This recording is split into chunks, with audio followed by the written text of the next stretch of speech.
Hello there, welcome to the channel. This is Nerd.World.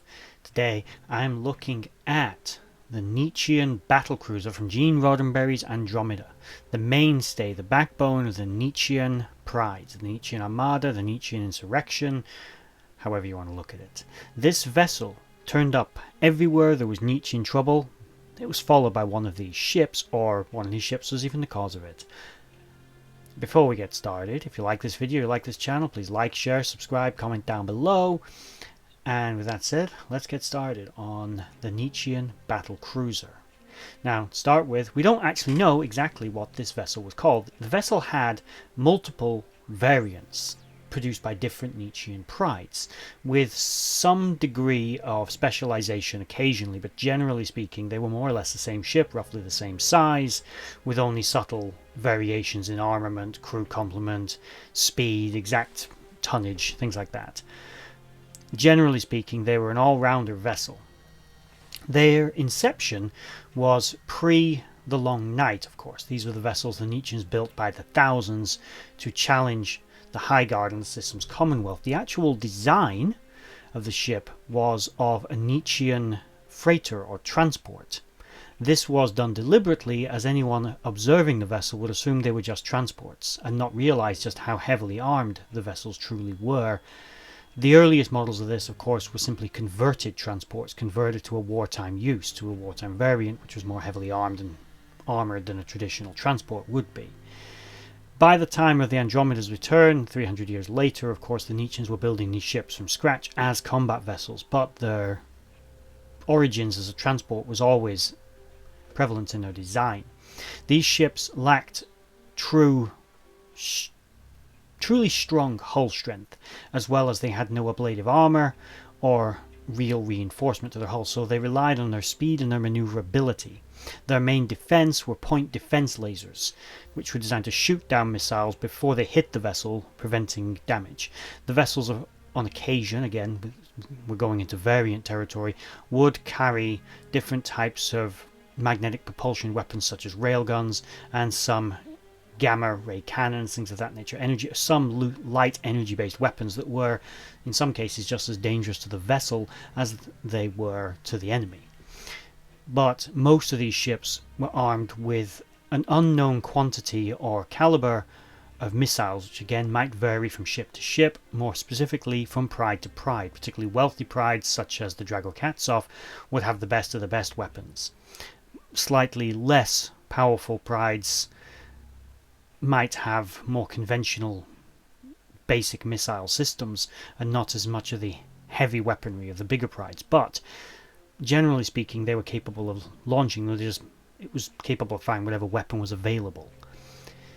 The ships, as I said, were structurally relatively inferior to many vessels, but they could be produced in huge numbers, which was their main advantage. These ships could swarm attack. They were also very fast and extremely maneuverable, and despite the fact that they were originally developed as a transport, which itself will have some advantages which we'll get to in a second, the vessel held out well as a combat ship. Of course, the Nietzscheans tweaked the design and upgraded it to make it more of a combat efficient design, but as I said, it always had the echoes of its origins.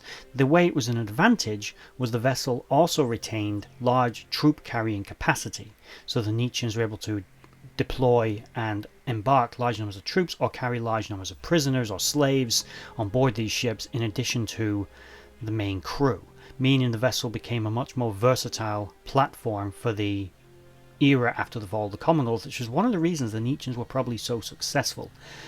After the Nietzscheans fell apart into disarray at the end of the war with the High Guard, these vessels were used to both fight other Nietzschean prides in minor skirmishes and battles between the prides, as well as other external threats, other alien species or other human races that they would go to war with, as well as to occupy and control worlds such as Earth, which they would annex at the end of the war and rule for the next 300 years until its destruction.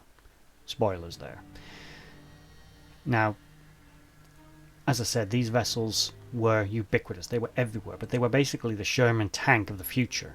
Not great armor, not extremely well armed, but a good all-rounder and a good ship that could be produced in such huge numbers that the enemy simply could never destroy enough of them, meaning the Nietzscheans always had a monopoly on the galaxies. The Nietzscheans could build these ships by the hundreds, if not the thousands. Even smaller prides could easily produce this ship, or acquire them from the bigger prides. So they were very easy to maintain, with very interchangeable parts and modular designs for customization, and as I said, some degree of specialization into heavy missile platforms or dedicated transports or something, or other such different weapons platforms to be used against the Nietzscheans' enemies. Now, there are many things about this vessel that are not clear, as they're never actually mentioned on screen. For example, we don't know the class name of the ship, or if any of its variants had like subclasses. But we do know that it used to travel as something of a battle group, escorted by Garuda-class fighters, which are the only named class of Nietzschean ship, a very older vessel which dated back to, again, pre the fall, just like the capital ship itself, the Battlecruiser. Sometimes these vessels were referred to as a destroyer, and it's not clear if they were meant to be a smaller variant that was obviously smaller and built for more specialized duties, such as being a sort of picket ship for the bigger vessel. But that's not really ever been very clear, although I do like the idea of it. It does make some degree of sense, especially when smaller Nietzschean prides couldn't really afford these bigger ships, even though they were relatively easy to produce. Smaller prides like the Orca wouldn't use them because their entire pride could fit on one ship, so they just wouldn't have one. But smaller destroyers were a bit more reasonable for smaller prides to sort of build on. And there we have it, the Nietzschean Battlecruiser. There really isn't that much on it, unfortunately. There isn't much in the way of length, as it's nothing consistent anyway, or width. There's nothing consistent in firepower, just that it's armed with missiles, point defense lasers, and an assortment of energy weapons on occasion for specialist uses. They carry fighters and shuttles and transports, but generally they can vary, again, depending on the individual pride and what vessel they have domestically produced to use with this ship. So, as I said, there we go.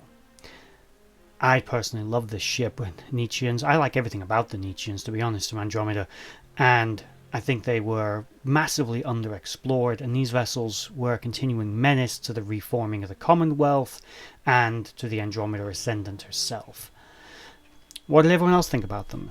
Are there any vessels in the Andromeda universe you like more than this ship? Any other Nietzschean vessels, like their fighters or other ships, which you like more? Obviously the High Guard ships are beautiful, but forgetting the High Guard vessels, what about all the other alien ships we encounter?